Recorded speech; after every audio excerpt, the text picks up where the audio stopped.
Parliament budget సమావేశాలు వాడి వేడిగా జరుగుతున్నాయి. నీట్ లీకేజ్, మణిపూర్ అల్లర్లపై చర్చలకు పట్టుబట్టాయి విపక్షాలు.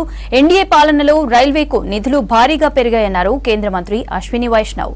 ఆఫ్షోర్ మైనింగ్ టెండర్లను కేంద్రం వెంటనే నిలిపివేయాలన్నారు కాంగ్రెస్ ఎంపీలు. అస్సాంలో పర్యావరణ విధ్వంసం జరుగుతోందన్నారు కూటమి లీడర్లు.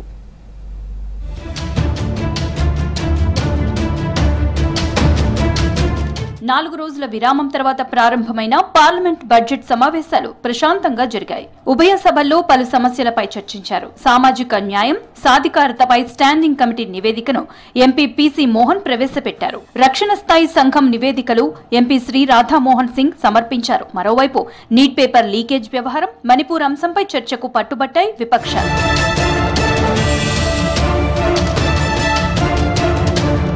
ప్రధాని మోదీ పాలనలో రైల్వే రంగానికి మేలు జరిగిందన్నారు కేంద్ర మంత్రి అశ్విని వైష్ణవ్.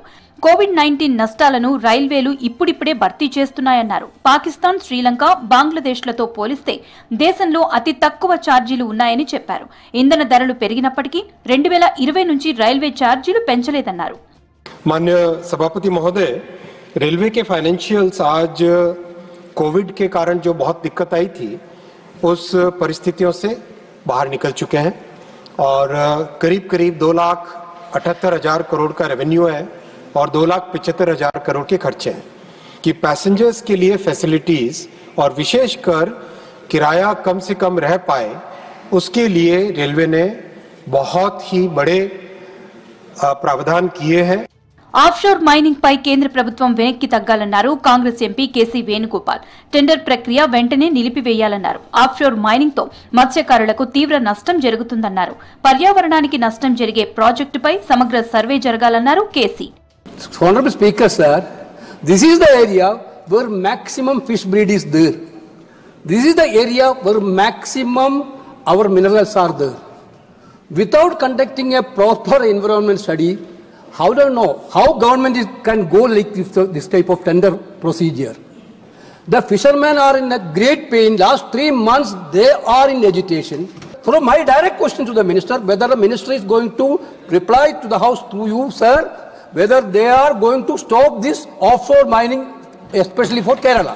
అస్సాంలో పర్యావరణ విధ్వంసానికి కుట్ర జరుగుతోందన్నారు కాంగ్రెస్ ఎంపీ గౌరవ్ గొగోయ్. హోలోంగపర్, గిబ్బన్, దిమా హసావో అభయారణ్యాల్లో భారీగా చెట్లు నరికేస్తున్నట్లు చెప్పారు. కేంద్రం వెంటనే చర్యలు తీసుకోవాలన్నారు గొగోయ్. అస్సాంలో అటవీ విస్తీర్ణం స్వల్పంగా తగ్గడం నిజమేనన్నారు కేంద్ర మంత్రి కీర్తివర్ధన్ సింగ్. దీనిపై దర్యాప్తు జరుగుతోందన్నారు. అడవులను రక్షించడానికి అస్సాంలో కొత్త ఫారెస్ట్ బెటాలియన్ ఏర్పాటు చేశామని చెప్పారు. అలాగే ఆఫ్షోర్ మైనింగ్ పై అభ్యంతరాలు స్వీకరిస్తామని చెప్పారు. आप समझ सकते हो, अब उस होलोंगापार गिबन सेंचुरी में एक बड़ा तेल कंपनी वहां पर एक्सप्लोरेशन करना चाहता है. तो हम तो जानना चाहते हैं कि एक्सप्लोरेशन ये ऑयल और गैस नोटिफिकेशन से कैसे हटा कि अगर मानो तेल मिला तो तेल का तो एक्सट्रैक्शन करेंगे, तेल का तो प्रोडक्शन होगा. On offshore extraction of oil and gas red category list में आता है, जो इकोनॉमिक सेंसिटिव जोन में नहीं अलाउड है. యునెస్కో వారసత్వ తాత్కాలిక జాబితాలో భారత్ నుంచి కొత్తగా 6 ప్రదేశాలు చేరాయన్నారు కేంద్ర మంత్రి షెకావత్. దీనిలో తెలంగాణలోని ముద్మల్ మెగాలిథిక్ మెన్హర్లు ఉన్నాయన్నారు. అలాగే మధ్యప్రదేశ్, ఉత్తరప్రదేశ్లోని బుండేలాలా రాజభవనాలు, కోటలు చేరాయన్నారు షెకావత్.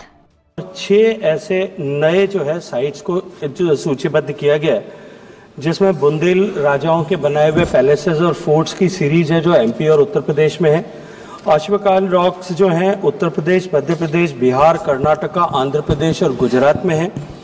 और इसके अलावा मेगालिथिक मैनर जो हैं जो तेलंगाना में है.